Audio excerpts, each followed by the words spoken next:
Hermanos, en los domingos pasados hemos estado observando la vida y la conducta de la iglesia en medio de este mundo de oscuridad.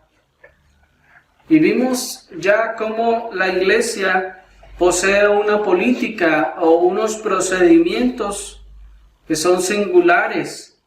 Y vimos también cómo la autonomía de la iglesia se deriva del carácter o de su carácter de ser columna y sostén de la verdad. Vimos que todas estas cosas, hermanos, tienen su fundamento o su razón en que la iglesia es columna y baluarte de la verdad. Por esta razón, entonces, la iglesia debe tener una política muy singular o particular y debe tener una autonomía del mundo muy marcada, pues es la columna sobre la que la verdad descansa y es el sostén que preserva la verdad, que guarda la verdad en medio de todo este mundo en oscuridad. Y así pues, el dueño de la iglesia ha dejado plenamente establecidas tanto las tareas de la iglesia, su política y también su administración. Decimos que las tareas de la iglesia, pues, hermanos, no somos nosotros quienes habremos de determinar qué debe hacer la iglesia o qué no debe hacer. Ha sido el dueño de la iglesia el que estableció qué debemos hacer como iglesia y qué no debemos hacer.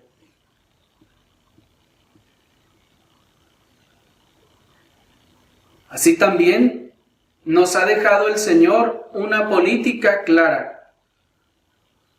Y a la vez, hermanos, también hay una administración que Dios ha dejado para la iglesia, un modelo de administración que Dios ha establecido para la iglesia. ¿Cómo?, dirá alguno. ¿Ha Dios también determinado la administración de la iglesia? ¿Cómo se debe administrar? Sí, amigo. Dios también ha establecido cuál es la forma en la que debe organizarse y gobernarse su iglesia. Sí, y esto lo encontramos en la primera epístola del apóstol Pablo a Timoteo, en el capítulo 5, en el versículo 17. Primera epístola del apóstol Pablo, en el capítulo número 5, en el versículo 17. Y veamos, hermanos, así la economía de la iglesia. La economía de la iglesia. Y hemos dado, hermanos, este título o esta palabra economía, no en el sentido común que conocemos la mayoría de la palabra economía usada en nuestra sociedad, sino en el término bíblico, en el sentido que la palabra griega determina. Esta palabra economía, pues, la traemos de la palabra griega oikonomos, que significa administración o dispensación. Dice 1 Timoteo capítulo 5, versículo 17. Los ancianos que gobiernan bien sean tenidos por dignos de doble honor, mayormente los que trabajan en predicar y en enseñar. Lo voy a leer nuevamente. Dice: los ancianos que gobiernan bien sean tenidos por dignos de doble honor, y mayormente los que trabajan en predicar y en enseñar. Como nos indica, hermanos, claramente nuestro texto, La iglesia del Dios viviente no puede ser presidida o gobernada como lo hace nuestro gobierno con la sociedad, ni como lo hacen las organizaciones civiles, sino debe ser presidida y gobernada como lo enseña la palabra de Dios. El gobierno podrá utilizar sus métodos, el gobierno podrá utilizar sus estrategias o sus modelos o sus estructuras. Pero la iglesia, hermanos, no ha de ser administrada ni gobernada conforme a los modelos del mundo. Ya veíamos que, por ejemplo, en el gobierno en el mundo terrenal, el hombre elige a sus dirigentes o a sus gobernantes, a sus administradores, a través del voto democrático, o al menos en la mayoría de los países. Pero en la iglesia, hermanos, esto no es exactamente así. En el mundo, el hombre está cambiando a sus gobernantes cada cierto tiempo, pero en la iglesia, hermanos, esto no puede ser así. La iglesia no puede entonces utilizar las estrategias o las estructuras del gobierno para gobernarse a sí misma o para organizarse a sí misma, sino que ella tiene su propia organización y tiene su propia administración establecida por la palabra de Dios. Esto significa, por ejemplo, en función de lo que estábamos viendo en domingos pasados, que entonces en la iglesia no puede haber un liderazgo femenino como lo hay en el mundo. Pues noten ustedes que nuestro texto es claro y nos dice, los ancianos, que ¿qué hacen los ancianos? Gobiernan. Así nos dice el texto, los ancianos que gobiernan. Así pues, hermanos, este texto nos está diciendo en principio que el gobierno de la iglesia no puede ser llevado a cabo por las mujeres. Y bueno, alguien dirá, bueno, pero ahí dice los ancianos, podría estar incluyendo también algunas mujeres. Bueno, debemos decir, hermanos, que este no es el único texto que nos habla sobre estas cosas y no es tampoco el más contundente respecto a este asunto, como podría ser, por ejemplo, 1 Timoteo capítulo 2, versículo 12, se los voy a leer rápidamente. Dice 1 Timoteo capítulo 2, versículo 12. Porque no permito a la mujer enseñar, ni ejercer dominio o autoridad sobre el hombre, sino estar en silencio. Así, hermanos, este es otro de los textos que nos enseña con claridad que en la organización, en el gobierno de la iglesia, en la administración de la iglesia, hermanos, no está permitido, según las leyes del Señor de la iglesia, que esto sea llevado a cabo por las mujeres. Pues dice, no les permito, nos dice el apóstol con autoridad apostólica, no permito ejercer dominio sobre el hombre. Y también, en el mismo orden de ideas que habíamos estado expresando en domingos pasados, esto también nos indica, por inferencia, que no puede haber tampoco lo que llaman paridad de género, por consecuencia. Esto no puede existir en el gobierno de la iglesia local.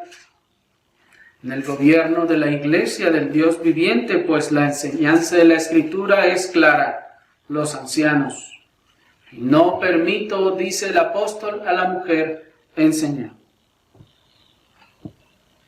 Pero a quienes dice que sí van a enseñar y que van a gobernar la iglesia, les llama ancianos. Ustedes se fijaron, dice, los ancianos que gobiernan bien. Bueno, pero ¿quiénes son los ancianos? ¿A quiénes se refiere? ¿Se referirá a las personas de la tercera edad que asisten a la iglesia? ¿Son esos los que deben de gobernar la iglesia? Bueno, lo primero que debemos decir en respuesta a eso es que la palabra griega que se tradujo como ancianos es la palabra griega presbútero. Esta palabra griega presbútero significa literalmente anciano. Y sí, la verdad es que se refiere a una persona de edad avanzada. Pero esto, como veremos, es claramente una figura. Es evidentemente una figura, pues si fuera estrictamente hablando de personas de la tercera edad, ¿qué sucedería en una iglesia donde no hubiera personas de la tercera edad? ¿Entonces nadie gobernaría? No.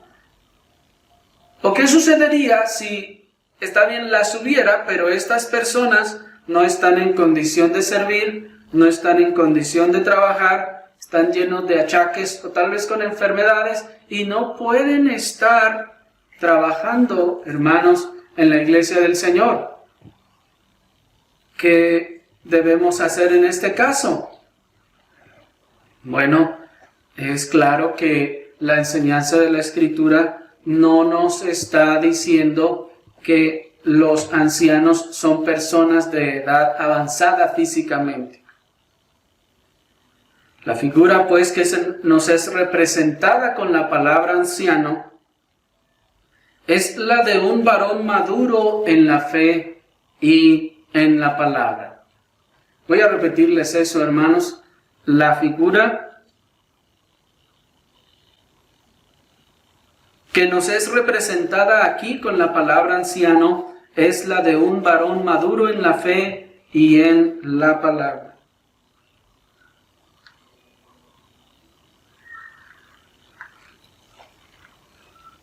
Así que entonces tomamos en cuenta de que no se trata, hermanos, de un hombre de edad avanzada físicamente, sino que se trata de una persona que es madura.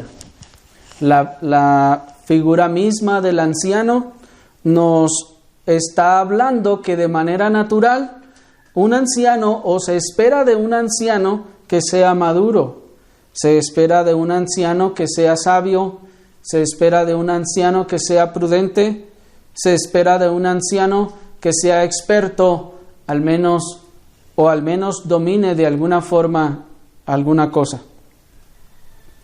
Y así, el anciano en la iglesia es este varón avanzado en años en la fe. Es este varón avanzado en años en la iglesia, de tal forma que rebasa al menos a la mayoría en la iglesia local. Un anciano en la fe, entonces, es aquella persona que ya nos lleva un buen lapso recorrido del camino. Es una persona que ya nos lleva recorrido un buen tramo. Nosotros podemos tener 1, 2, 3, 5 años tal vez en el Evangelio. Estamos conociendo las doctrinas, estamos conociendo al Señor, pero un anciano es aquel que ya tiene años en el Señor, que ya ha pasado por muchas dificultades y el Señor ya lo ha metido en el horno de la prueba, el Señor ya lo ha metido en el crisol para purificarlo, para moldearlo. Es un hermano que ya ha atravesado por mucho camino, muchos valles, peligros, y el Señor ya le ha instruido y le ha formado en una manera tal vez un poco más avanzada que nosotros.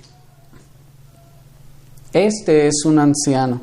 Y en ese sentido, el anciano no necesariamente tendría que ser una persona de la tercera edad. Podría ser un hermano que, estando obviamente o evidentemente en edad adulta, ha alcanzado por la gracia del Señor y por su exposición constante y ferviente a los medios de gracia un una medida en la fe mayor que la de la mayoría al menos.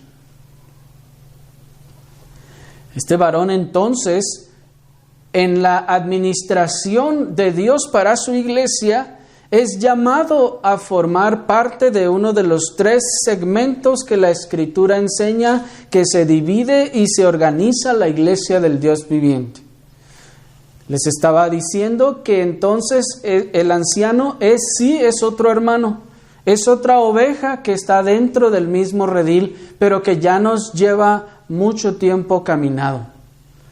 Ya nos lleva mucho tiempo avanzado y el Señor le ha dado más gracia en la exposición que Él ha tenido, tal vez mayor, de más tiempo que nosotros a los medios de gracia. Y de entre esos hermanos, a estos ancianos, el Señor toma de entre las ovejas para llamarlos a otro de los 3 segmentos, les decía, en los que el Señor ha determinado organizar la iglesia o administrar su iglesia. Y estos 3 segmentos de los que hablamos, se trata de los pastores, los diáconos y los santos. Esto lo encontramos, hermanos, en la Escritura en Filipenses capítulo 1, versículo 1. Ustedes pueden apuntarlo y leerlo en casa. Yo se los voy a leer rápidamente. Dice Filipenses 1:1: Pablo y Timoteo, siervos de Jesucristo, a todos los santos en Cristo Jesús que están en Filipos, con los obispos y diáconos. Si se fijan ustedes, el apóstol junto con Timoteo están escribiendo a la iglesia que está en Filipos. Y la iglesia que está en Filipos, según nos dice el texto, está dividida está expresada dividiéndose en 3 segmentos. 1, los santos, a todos los santos en Cristo. Esto es, las ovejas, los hermanos. Y luego dice, con los obispos y diáconos. Y ahí encontramos, hermanos, los 3 grupos que la Escritura nos enseña que la iglesia está organizada o administrada. Los santos, los obispos y los diáconos. Esto es lo que la Escritura nos muestra que la iglesia tiene y debe tener. No más y no menos. Aquí debo recordarles, hermanos, que el oficio al que se hace referencia con la palabra anciano es también llamado en otras partes de la Escritura pastor o también obispo. Pues vemos aquí que dice con los obispos y diáconos. Recuerden ustedes, hermanos, que la palabra pastor, anciano y obispo son sencillamente 3 aspectos del mismo oficio dentro de la iglesia, que es en este caso el oficio de pastor. El pastor, es obispo y es anciano. Así entonces la iglesia se organiza de esta forma. Tiene a los ancianos o los obispos junto con los diáconos en la administración de la iglesia y a todos los santos. Notemos entonces que la estructura organizacional que nos manda la Escritura no da lugar a otros títulos como el de arzobispos. La estructura que nos da nuestro texto no da lugar a otros oficios como cardenales o papas incluso. No. La Escritura nos dice que una iglesia local solo ha de tener estos 3 campos, estos 3 agrupaciones o segmentos: los santos, los obispos y los diáconos. Harían bien, niños, en aprenderse esas cosas. Y si tienen algo en que apuntar, apúntenlo allí. Así, la iglesia, pues, está compuesta de santos, de obispos o pastores y de diáconos. Así pues, entonces, el resto de los nombramientos, como arzobispos, cardenales o papas, decíamos, no están sustentados en la Escritura y entonces no podemos ni debemos implementarlos. Así, la Escritura tampoco da lugar, hermanos, a otro tipo de nombramientos como líderes de jóvenes. Tampoco da lugar, hermanos, a nombramientos como presidenta de damas o director de evangelismo o líder de alabanza. Esto es muy común en las congregaciones hoy en día y es muy abundante. La gran mayoría del evangelicalismo de nuestro tiempo está compuesto de este tipo de estructuras. De tal forma que hay algo que ellos llaman el liderazgo, en donde ellos incluyen a pastores, incluyen a algo que llaman ministros, a diáconos, a líderes, y dentro de esos líderes está el líder de la alabanza, el líder de la líder de las señoras, el líder o la líder de los jóvenes, el líder del evangelismo, el líder de esto, y cuanta cosa, hermanos, que se saca en las estructuras de las congregaciones hoy en día. Pero la Escritura, como ustedes notan, hermanos, no da lugar a ninguno de estos otros nombramientos.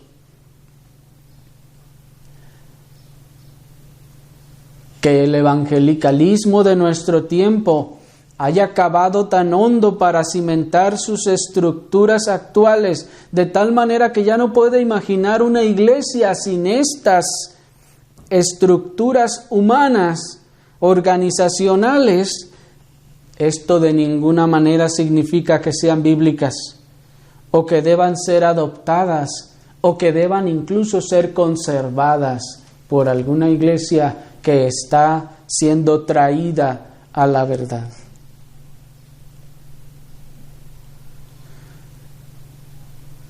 Y sabemos que es algo muy, muy típico y popular y muy arraigado en el evangelicalismo de nuestro tiempo. De tal forma que si ustedes le dicen, oye, ¿tú sabes que la Escritura no sustenta ese nombramiento de presidenta de damas?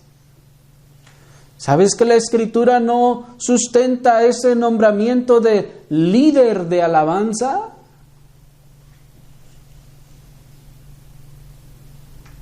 Hermanos, muchos podrán asustarse con esto, porque no pueden imaginar una iglesia que no tenga estas cosas. Pero lo que la Escritura nos enseña, hermanos, es que ninguna de estos liderazgos o nombramientos tienen cabida en la organización y en la administración de la iglesia.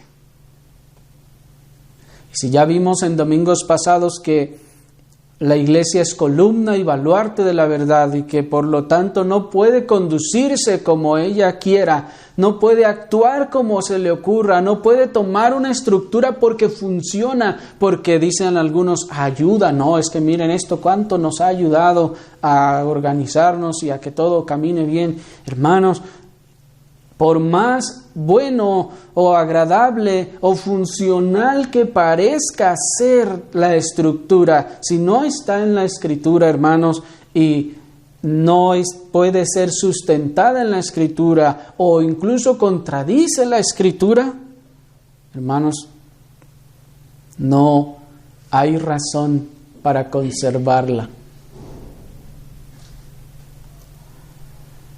Así que ya la Escritura establece pues una forma específica de organización y de gobierno para la Iglesia del Dios viviente.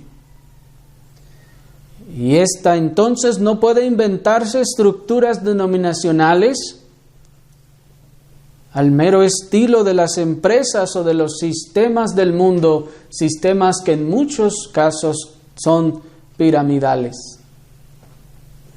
No, hermanos, Dios ya estableció la organización de la Iglesia, cómo debe organizarse y cómo debe gobernarse, y nosotros no podemos traer y formar y poner estructuras que Dios no nos mandó. Mucho menos estructuras denominacionales, esas en donde un cierto pastor domina o controla otras más iglesias. Eso no lo encontramos en la Escritura. Los únicos que encontramos haciendo esto autoritariamente, o en el buen sentido de la palabra, es decir, con autoridad, son los apóstoles, hermanos. Y porque la Escritura ya nos da la razón para esto. Nos dice, fundamentados sobre el cimiento de apóstoles y profetas, siendo la principal piedra del ángulo Jesucristo mismo. ¿Qué nos está diciendo? Que nos cimentemos o nos fundamentemos o nos apoyemos en el fundamento o en el cimiento que echaron los apóstoles y los profetas. Ellos sí tenían esa autoridad para poder mandar a las demás iglesias a hacer esto o hacer lo otro, o sugerirles o decirles. Ahora, hermanos, que ya estos apóstoles han cesado, como hemos visto en otras oportunidades, este oficio ya no debe ser usado, ya no debe ser ejercido por nadie, ni aunque se le cambie de nombre. Porque hay quien puede hacerlo y decir, no, yo sé que los apóstoles ya cesaron, pero yo creo que podemos hacer así. La Escritura pues estableció el modelo de gobierno para la Iglesia del Dios viviente, en la que, como vemos, son los ancianos, esto es, los obispos y pastores, quienes, con ayuda de los diáconos, ejercen la autoridad en la Iglesia. Gobiernan la Iglesia, y la Escritura también nos manda a la Iglesia, a los santos, a sujetarse a estas autoridades. Miren, acompáñenme ahora sí a Hebreos capítulo 13, versículo 7. Hebreos capítulo 7, versículo 13.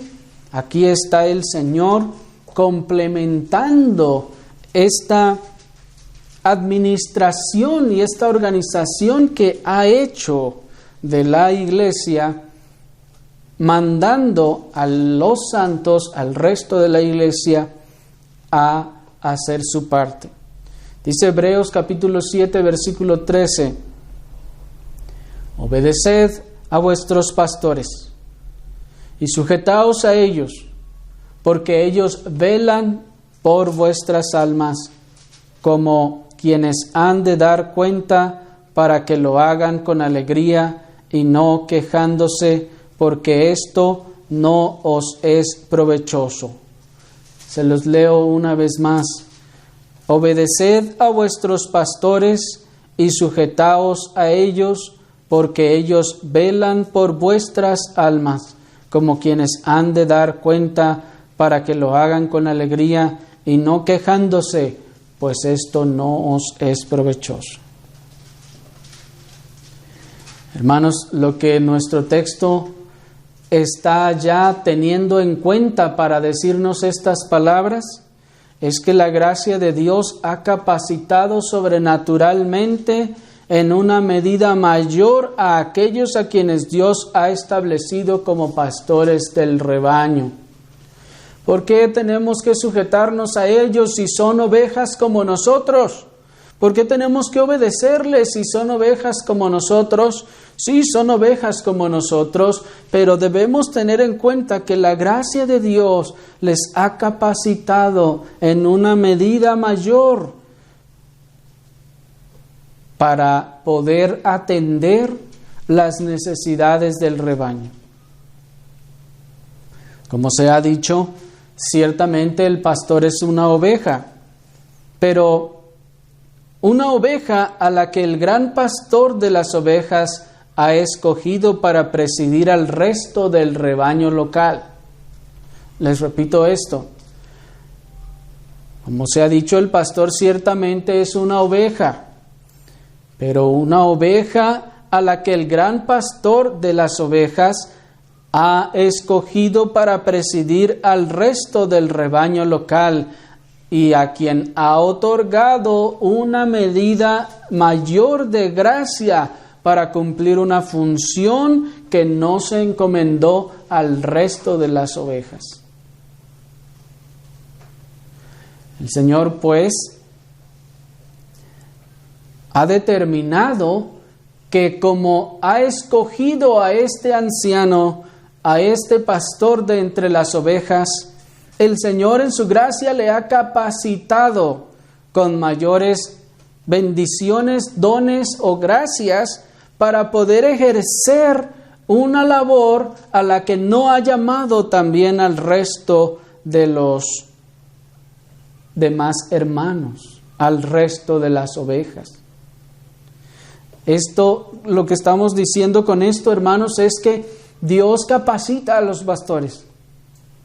Dios les da gracia a los pastores de manera sobrenatural. No es que ellos son más inteligentes, hablando de que tienen un coeficiente intelectual mayor que el nuestro.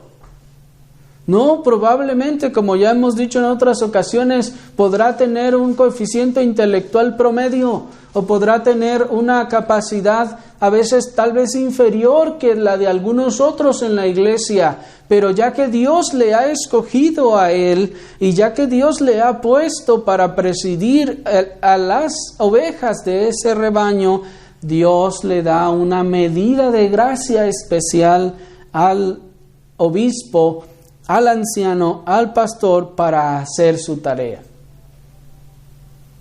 Así que, en base al principio de gobierno de ancianos en la iglesia local, no podemos actuar entonces en independencia de este gobierno bíblico. Si estamos diciendo que Dios le concedió mayor sabiduría, que Dios le concedió mayor gracia al pastor para hacer su labor, gracia que no concedió al resto de las ovejas, pues el resto de las ovejas no son llamadas a hacer esa misma tarea, entonces debemos ahora nosotros, en base a este principio, sujetarnos a ellos. Y sujetarnos a ellos implica también no actuar en independencia de este gobierno bíblico. ¿Cómo se puede actuar en independencia de este gobierno que Dios ha establecido en la iglesia? Bueno, por ejemplo, podría ser en primer lugar que alguien se le ocurre comenzar a convocar reuniones de la iglesia sin la guía y autorización de las autoridades o del gobierno de la iglesia. Y está allí el hermano Juan Pérez y dice: hermanos, los invito a todos a orar. Miren, está esta situación que me acabo de enterar. Vénganse, vamos todos a orar, vamos a la iglesia mañana lunes y nos reunimos y oramos. Eso es estar saltando la autoridad que Dios estableció en la iglesia. Pero el hermano tiene todo el deseo en el corazón de orar por esta necesidad. Oh, qué bueno que lo tenga.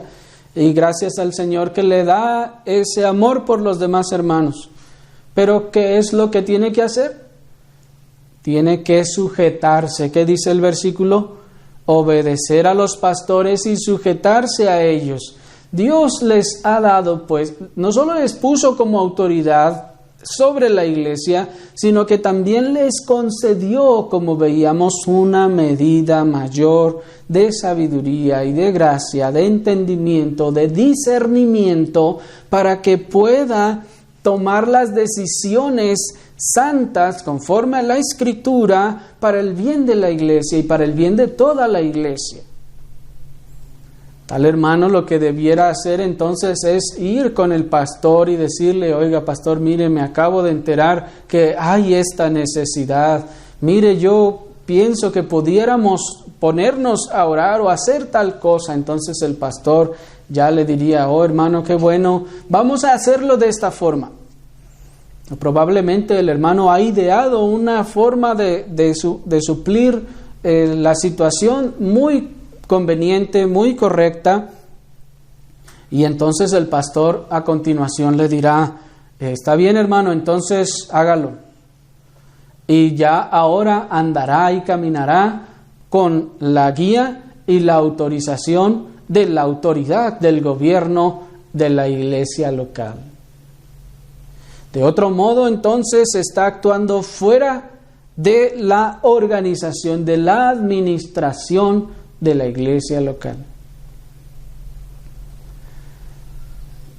El creyente o la oveja, pues, no puede actuar en independencia del gobierno o de la administración de la iglesia. ¿Cuándo han visto ustedes que alguna de las ovejas en lo natural le llame a las otras y les digan: vénganse, miren, acá hay otros pastos más buenos que el que nos está diciendo el pastor? El pastor nos trajo aquí a unos pastos un poco medio secos, pero ay, miren, allá hay otros más frescos, vénganse, vámonos todas. No, hermanos, eso no sucede. Y eso tampoco ha de suceder en lo espiritual.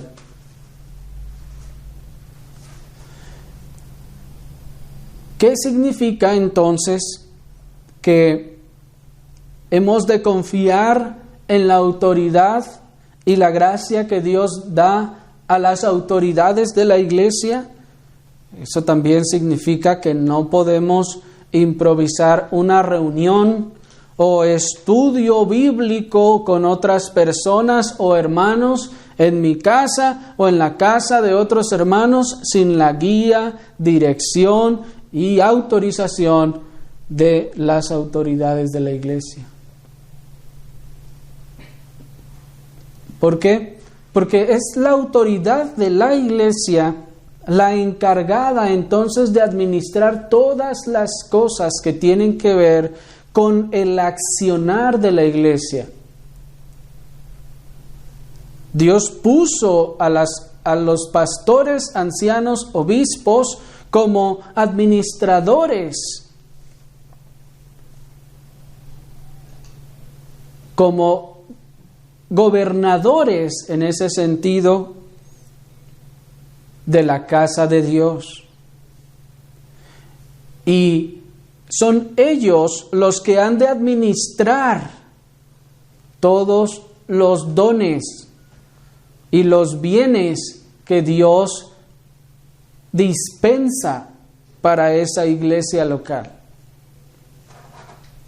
Dios les dio la gracia y la sabiduría para ello. No son otros, sino aquellos a quienes Dios puso. Así entonces, una oveja que no es pastor no puede entonces decir: se me acaba de ocurrir una idea, yo veo que a este hermano le falta mucha instrucción, le falta mucho entendimiento. Hermano, véngase, vamos a juntarnos su familia y la nuestra y vamos a estudiar juntos la Biblia y yo le voy a enseñar cómo es todo esto. Y pues invite de una vez a la otra familia que al cabo ahí vive ahí cerquitas. Véngase, vámonos y nos vamos a estudiar todos y aquí vamos yo les voy a enseñar. ¿Qué es eso, hermanos? Eso es un culto. Eso es una reunión de la iglesia y que está siendo realizada, organizada, convocada por alguien que no es la autoridad de la iglesia.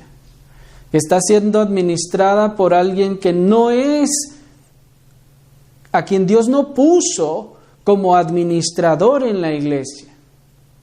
¿Me explico?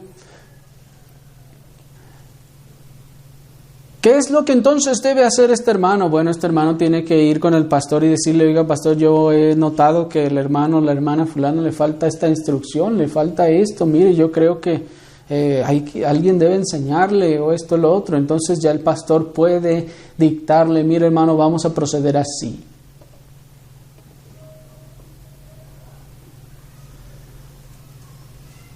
Y todo lo que sigue a continuación entonces es bajo la autoridad del gobierno de la iglesia, del gobierno que Dios puso en la iglesia.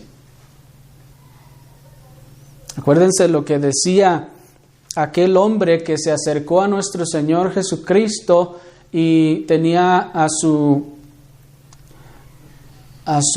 criado enfermo. Y le dijo: Señor, yo no soy digno que desciendas a mi casa, tan solo di la palabra y será hecha, porque yo también soy hombre bajo autoridad, dice, y yo mando a este y va y lo hace. ¿Qué está diciendo aquí este hombre? Está estableciendo, hay un principio de autoridad. Dios puso a los ancianos como la autoridad en la iglesia y ellos son entonces el canal que Dios usará para administrar las cosas que hace y que practica la iglesia. Entonces, cualquier idea y cualquier cosa debe ser llevada a través de la autoridad de la iglesia. Ese es el orden, hermanos, que existe. Así pues, tampoco podemos impulsar iniciativas propias para la iglesia que involucren la participación o la actividad de otros medios de la iglesia sin la guía, dirección y autorización de las autoridades de la iglesia.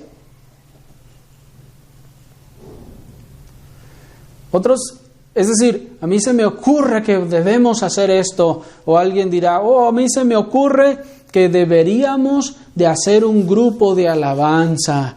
Déjenme, le platico al otro hermano, al otro muchacho, y la otra muchacha: mira, tú tocas esto, tú lo otro, tú cantas. ¿Qué está haciendo? Está ya organizándose fuera de la administración o fuera de la autoridad que Dios estableció en la iglesia. Debemos decir que todas estas cosas, como hemos estado tratando de insistir, son actividades que se relacionan con los hermanos de la iglesia y que tienen que ver tanto con la iglesia como las actividades propias de la iglesia. Si usted, por ejemplo, hace una fiesta para su hijo, su hija, el cumpleaños en su casa, y quiere invitar a 1, 2, 3, 4, 5 hermanos, invítelos. Eso no tiene nada que ver con la iglesia. Usted va a hacer su pastel allá en su casa, allá les va a invitar y allá se van a tomar el refresco y lo demás. Eso no es una actividad de la iglesia. ¿Me explico la diferencia?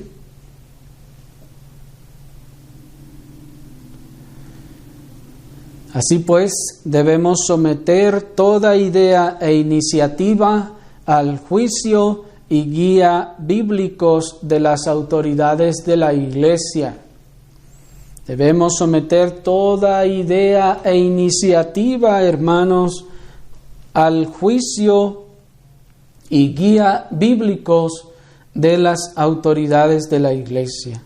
No podemos entonces nosotros tomar la iniciativa fuera de la guía de la autoridad de la iglesia, porque entonces estamos atentando también contra el orden de Dios. Así que confiemos, hermanos, en la gracia que Dios, guiando y dirigiendo a nuestros pastores, ha dado, pues ellos darán cuenta de todo consejo y dirección que hayan dado a las ovejas del Señor. Debemos confiar en la gracia del Señor guiando y dirigiendo a nuestros pastores, hermanos. La Escritura dice que Dios les bendijo y les dio gracia. Confiemos en el Señor. Confiemos en el Señor porque ellos darán cuenta, nos dice el versículo, ¿sí se fijaron? Dice que ellos velan por nuestras almas.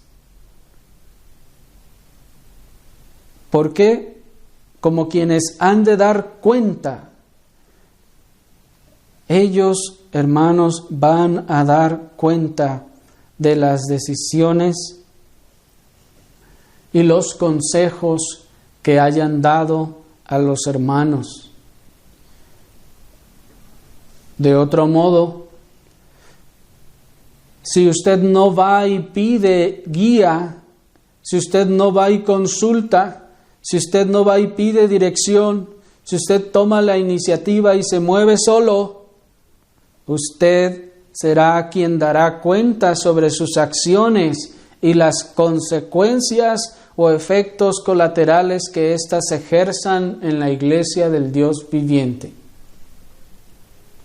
Cuando usted fue con su pastor y el pastor le aconsejó y le dijo, haga así, hermano, y usted lo hizo, usted está sometiéndose a la autoridad del pastor. Y el pastor va a dar cuenta de lo que le recomendó. Pero si usted no preguntó, tomó la iniciativa y actuó, entonces usted dará cuenta por cualquier cosa que de su acción, cualquier efecto que pueda derivarse. Repito, esto estamos refiriéndonos a las actividades propias de la iglesia, a la administración y la organización de las actividades que la iglesia hace como iglesia. No estamos hablando de las actividades propias del cristiano como individuo, que es sí llamado a edificar a los demás hermanos, es llamado a bendecir a los demás hermanos, a exhortarlos, a orar por ellos, etc. Y quiero añadir, hermanos, a esto que la ebullición de los medios electrónicos de comunicación y las redes sociales han puesto el ministerio de otros sanos pastores a nuestro alcance. Pero con lo mucho que usted pueda beneficiarse de la predicación de ellos, usted debe su honra, lealtad y obediencia a su pastor local. Les voy a repetir eso porque tal vez fue largo y se perdieron en el camino. La ebullición de los medios electrónicos de comunicación y las redes sociales han puesto el ministerio de otros sanos pastores a nuestro alcance. Pero con lo mucho que usted pueda beneficiarse de la predicación de ellos, usted debe su honra, lealtad y obediencia al pastor local. Pues hermanos, por la gracia de Dios, toda esta era de la Internet y los medios de comunicación y las redes sociales han beneficiado en cierta forma, trayéndonos o poniéndonos a nuestro alcance el ministerio de otros pastores sanos. Y oímos sus predicaciones y aprendemos, somos redarguidos, somos exhortados, somos edificados y nos gozamos también con ello. Pero que estemos nosotros también recibiendo edificación, hermanos, a través de estos medios, no significa que debe disminuir ni cambiar, mucho menos, la honra, la lealtad y la obediencia a los pastores locales.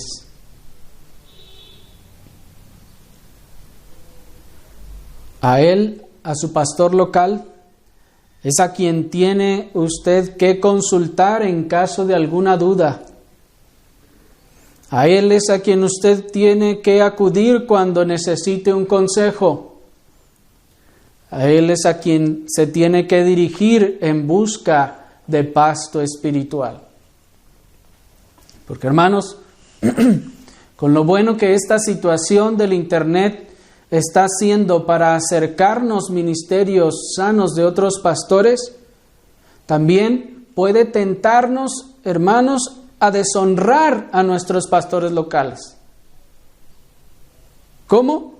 Bueno, acudiendo con aquellos pastores de la Internet a pedir consejo, o acudiendo con esos pastores de la Internet a consultarle alguna duda.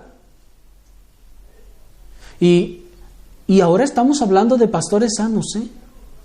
No estamos hablando de que usted anda un poco equivocado o un mucho equivocado oyendo al Cash Luna y cuanta gente de esos falsos profetas. No, estamos hablando de pastores sanos que seguramente le darán una respuesta bíblica. Pero Dios, hermanos, en la administración, en la economía de la iglesia local, puso a los pastores de la iglesia local como los administradores de los dones de Dios y de las necesidades de la iglesia local.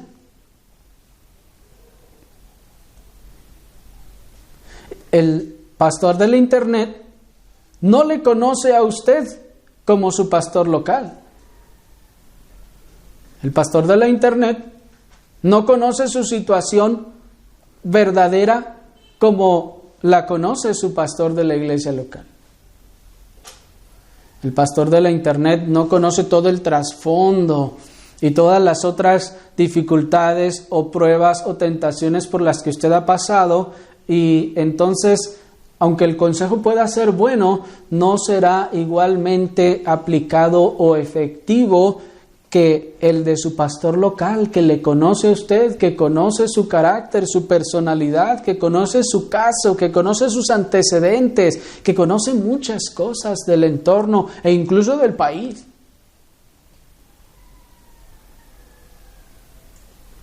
¿Por qué del país? Porque puede haber, por ejemplo, leyes en ese país que no haya en las suyas, o viceversa, que el pastor del Internet en su país haya algunas leyes y en el país nuestro otras, y usted va y le consulta sobre tal cosa y él le va a decir, pues aquí, pues hágale así, porque él tal vez supondrá que la ley es igual en el otro país, y entonces su consejo no será efectivo. ¿Me estoy explicando? Estoy poniendo un ejemplo muy burdo, hermanos, pero estoy tratando de ayudarles a entender cómo hasta las situaciones geográficas van a influir en la clase de consejo que reciba. Y en esto, hermanos, quiero hacer una nota aclaratoria y quiero decir que todos los que están aquí incluidos en este ministerio y en esta reunión de la iglesia local, hermanos, están siendo tomados en esta providencia particular como ovejas de la iglesia local, del ministerio de esta iglesia. Pues aunque algunos están en otras ciudades, la providencia del Señor ha obrado, hermanos, que se están alimentando a través del ministerio de esta iglesia. Y bueno, la providencia también en la que nos encontramos nos ha puesto también en esta situación. Así que cuando hablamos pues de los pastores de la Internet, estamos hablando de aquellos que están allá lejos de nosotros, a los cuales incluso tal vez podríamos hasta ni siquiera conocerlos personalmente. Así que no nos tiente nuestro corazón a la deshonra de nuestro pastor local, buscando condescendencia en otros pastores o dando mayor crédito a otros pastores que al nuestro. Porque podremos ser tentados a eso, hermanos. Como les decía, con lo bueno que todo esto es de la internet y de poder escuchar los mensajes de otros pastores sanos, podremos ser tentados a que le consultamos al pastor local: oiga, pastor, mire, así está mi situación, ¿qué debo hacer? Y el pastor local tal vez me ha exhortado, me ha reprendido mi condición, y entonces yo puedo ser tentado a ir, hermano, mejor le voy a preguntar al pastor de la internet, no le voy a decir todo, nomás le voy a decir esto porque quiero ser breve. Y el pastor de la internet probablemente me va a dar otra respuesta. ¿Sí me explico? Es decir, buscando condescendencia, buscando que ahora sí él me diga lo que yo quería que me dijera mi pastor local, que no me dijo, al contrario me regañó.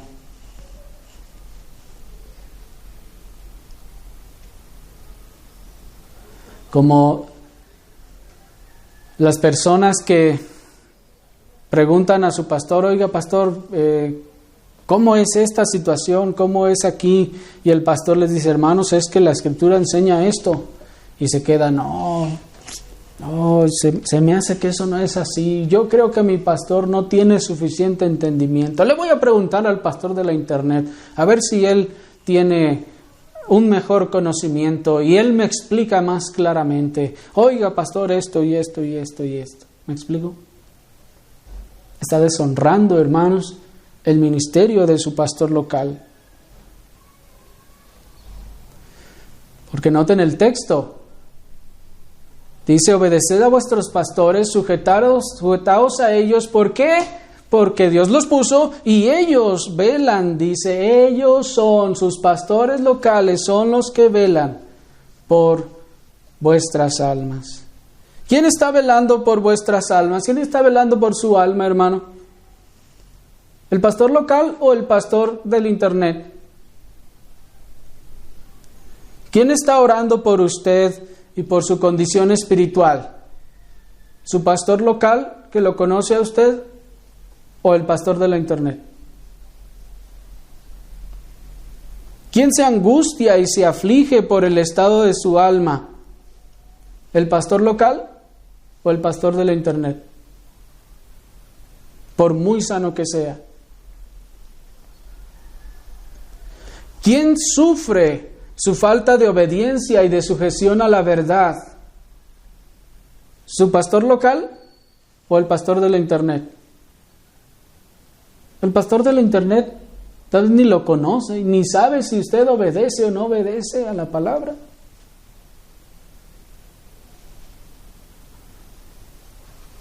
¿Quién bebe la copa de amargura con usted? ¿Su pastor local o el de la internet? Cuando usted pasa las aflicciones, las dificultades y las pruebas, ¿quién lo sufre con usted? ¿Su pastor local o el del internet? ¿Por qué entonces no compartirle también a su pastor local la copa de la alegría? Ya que le ha compartido también la copa de la amargura, ¿por qué no también la de la alegría? Pues la Escritura dice que compartamos o hagamos partícipes a nuestros pastores de toda buena cosa. Así, querido hermano, no desaproveche pues el gran regalo que Dios le ha dado en un pastor fiel. Hay un canal de recursos espirituales a su piadosa disposición en el ministerio de su pastor local. Y es allí a donde ha de acudir, pues en la economía que Dios estableció para su iglesia local, Dios puso a su pastor para atenderle a usted. Y ya nos dice el Proverbios 5:15, bebe el agua de tu misma cisterna y los raudales de tu propio pozo. Y aunque esto es dicho, hermanos, en un contexto de la fidelidad matrimonial, esto también, hermanos, aplica para la lealtad entre la relación de oveja y pastor. Bebe el agua de tu misma cisterna. ¿Por qué tienes que ir allá a la cisterna de allá?